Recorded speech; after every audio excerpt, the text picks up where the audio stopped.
over 35 years, we've been doing the Time Warp again and again. It's an experience like no other, full of party hats, corsets, and fishnets. If you've never seen the Rocky Horror Picture Show with a live shadowcast before, you have to at least once. But it's not just seeing it, it's being it, and becoming part of it all. Here in Las Vegas, Nevada, there's been a cast around for the past 10 years that has made dreams come true for many of its fans. The cast of Frankie's Favorite Obsession.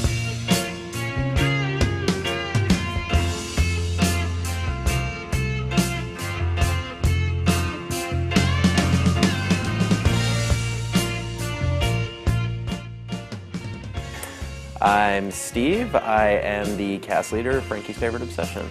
I play Eddie, but I also double as Riff Raff, and I sometimes do Dr. Scott, and I'm usually MC. Well, basically, Frankie's Favorite Obsession kind of came out of necessity. At the time, in 2001, there was already a cast, and a lot of us who were on that cast were not exactly happy with the way that things were being run, with the way that the show was going. Just with the way that Rocky was being presented in general in Las Vegas. So we broke off, and then Katie Green and I started Frankie's Favorite Obsession. Well, basically, FFO just started out really small. Our first show was in a little cafe in 2001, Cafe Roma. It was just a little Halloween show, nothing big. We didn't show the movie. It was basically, we just played the soundtrack and acted out some of the scenes, and then just from there we made a few public appearances. We did an event for awareness for AIDS in Nevada back in 2002, I believe, and that was called the Rocky Horror Halloween. It was at a club called at Chameleon Studios. We just made an appearance. We we did the Time Warp. We just kind of acted things out a little bit. And then in 2004, we got into Tropicana Cinemas, and we alternated with another cast at the time. Let's see, I went with my sister, and I enjoyed the cast. I think I went with the intention of immediately joining the cast, actually. It was the prom night show, I believe.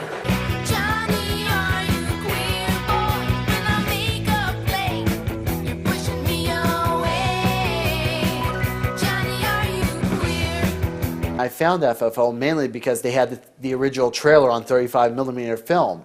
I mean, how often can you see that?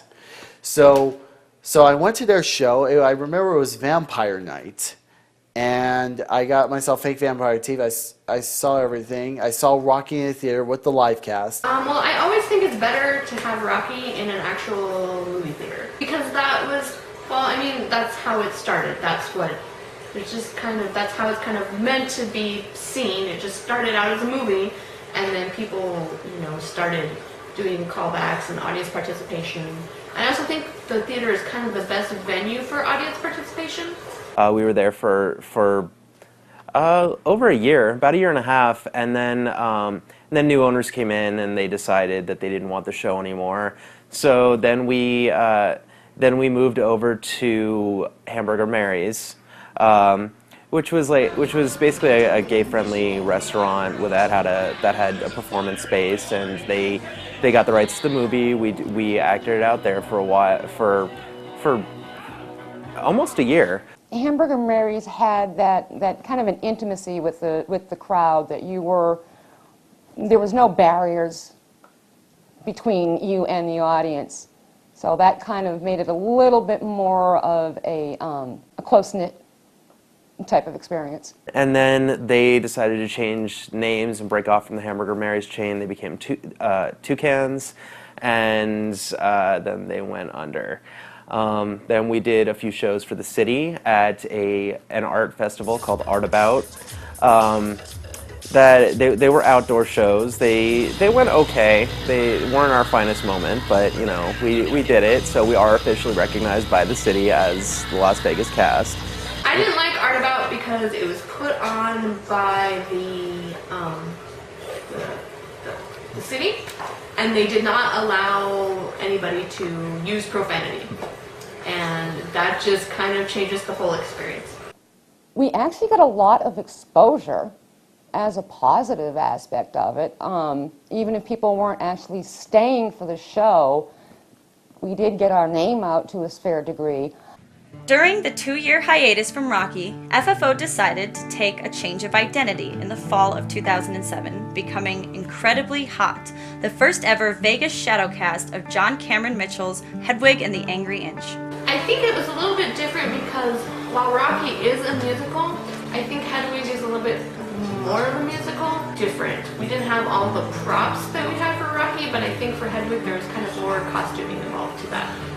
And I actually really enjoyed being on the Hedwig cast because it was a chance to shadowcast a different movie and it kind of had a whole different flow to it. Unfortunately, due to lack of promotion from the venue, as well as the appeal not being nearly as strong as Rocky's, audience attendance was small to almost non-existent. After a few shows, the run ended in December. Despite being homeless during this time, one of FFO's greatest highlights came when they unexpectedly made the cover of Las Vegas City Life in April 2007. That was cool. That was really kind of unexpected. It started out strictly, it was just going to be, they wanted us as a photo shoot, they were doing an article about fans and fandom, and so we went down City Life, and they did several different shots of the whole cast together as a group, and shortly before it hit the stands, we found out that we were not just going to be an average-sized picture in the middle of the article. We were full color, front page of the magazine. So that was pretty cool. And then our big defining moment came in 2008 when we did the Halloween show for UNLV. That was huge. We broke all records with that. About 800 people showed up. It was a huge outdoor thing. UNLV was gracious enough to, well, actually the student union at UNLV was gracious enough to provide us with a stage and professional projection and lighting, and it was just a great show. I'm just a sweet transvestite, some transsexual, Transylvania. Soon after, the Southern California-based Regency Theaters bought up the abandoned Tropicana Cinemas of Las Vegas. They decided to bring back their famous FFO to perform. After a trial run in 2009, the cast was back on a regular basis and has been performing every first Saturday since. The audience has grown in great numbers during their current stint, utilizing social media such as Facebook, Twitter, and making web commercials to share with their fans has spread the word to people who hadn't known about Rocky or FFO. The 10th anniversary was really special, especially for me, because when I started, or when Katie and I started FFO, I was really young. I was only 18. I wasn't sure that the cast was going to last. I wasn't sure it was going to be a success. And then just over the years, it's just become this huge thing, and I'm personally very proud of every person on FFO, everyone who's ever put in any effort, all of the talent that we have. I mean, this is the best incarnation we've ever had. So I'm very proud of everyone on FFO.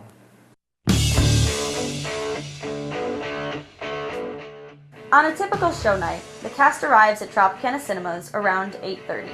I'm not sure what to expect. I mean, I heard about people throwing stuff at the audience or something, or lots of screaming and lots of profanities. That's going to be exciting. It's good, on a good weekend. First time I saw Rocky Horror was in 1982 in my hometown of Phoenix, Arizona, and man, it was great. My brother was in the cast at the time, so I got all the proper virgin initiation and everything, and since then I've been going kind of regularly, and I've been in cast kind of regularly too. So I think I've seen this film way over 1,000 times. Hardcore, Rocky Horror, all the way. Before the theater doors open, outside in the lobby, the usherettes, or Trixies as they're also called, sell prop kits for $1 each. Party hats, today's famous butterflies. We have newspapers, noise makers, rubber gloves, contents are used at proper moments during the movie to enhance the audience interaction. The usherettes hold up signs telling the audience when to use each one. Usually, during the pre-show music videos, impromptu dance parties have popped up on stage by both cast and audience members. At the end of the intro reel, the cast is introduced with an elaborate walk down to great applause. I can't hear you! Before the movie begins, the first-time audience members, or virgins, are weeded out and brought onto the stage. You can usually tell them by the big V's that the usherettes have drawn on their faces. They take part in a sacrifice that initiates them into the Rocky Horror community. After a little more banter, the last thing they do is the Rocky Horror Pledge, all in unison. And to the obsession, that's us, for which we stand. And then, the 20th Century Fox logo appears.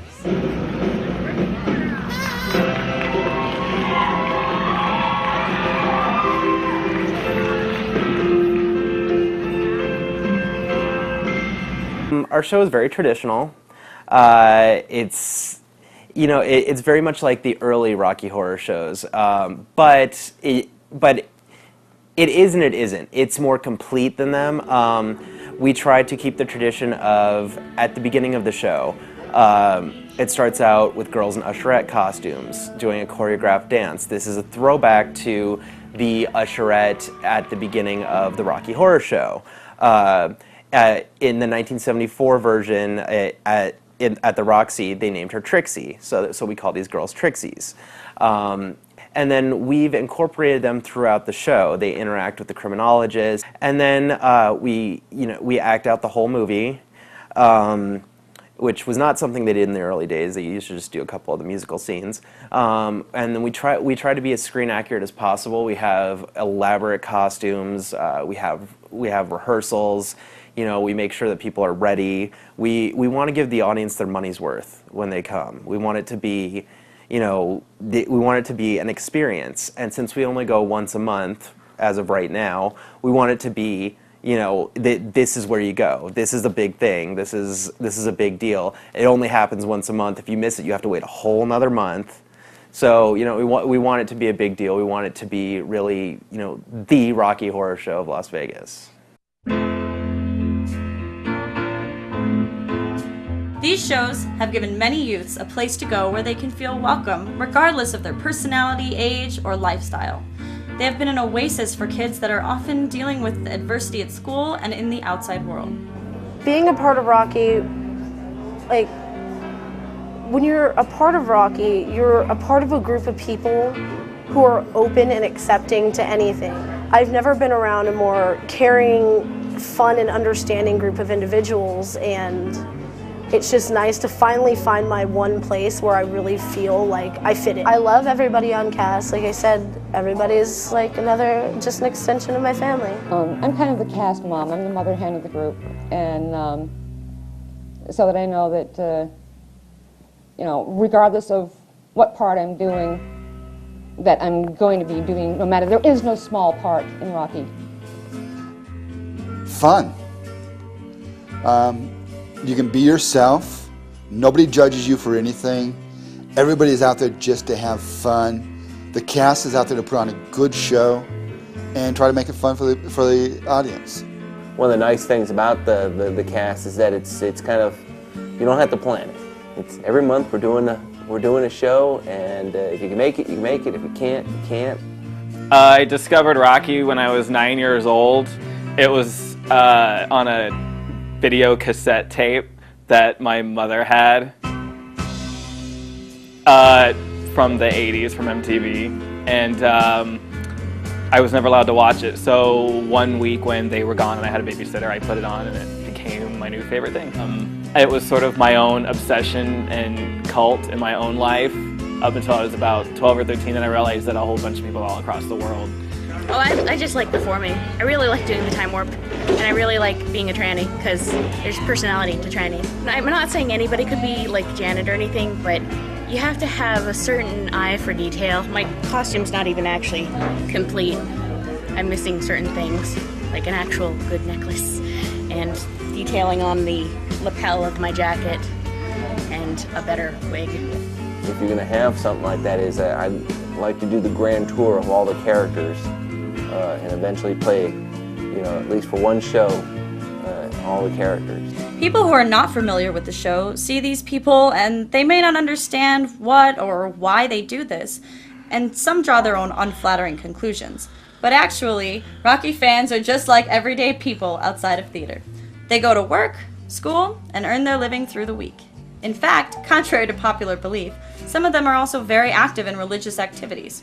As an Episcopalian and follower of Christ, I see absolutely no conflict between following a good Christian life and having some fun. I've had church members come out and see our show, and they think it's just a blast.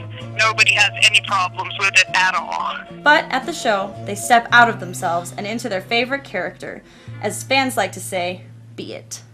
They don't do it for the money or fame, they do it for the pure fun of it. There's always a party.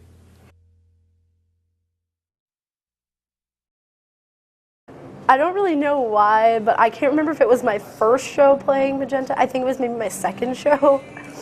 And the mop scene decided it was going to go slow. And somehow our riff, Jeremy, and I managed to make our shadow cast go just as slow as the film was. And even though it was potentially a screw up, we somehow made it work and made it look like it was part of the show. You know, being the creator and the costume maker and the cast leader, and Steve and I were the original two partners here, and it just is a love of Rocky. The real Tiger Patch. What's he? The real guy. I didn't have a sewing machine my first couple of years. Everything was sewn by hand. My cape, this was sewn by hand. Everything. For a year, the cast even had the pleasure of using a real motorcycle in their production.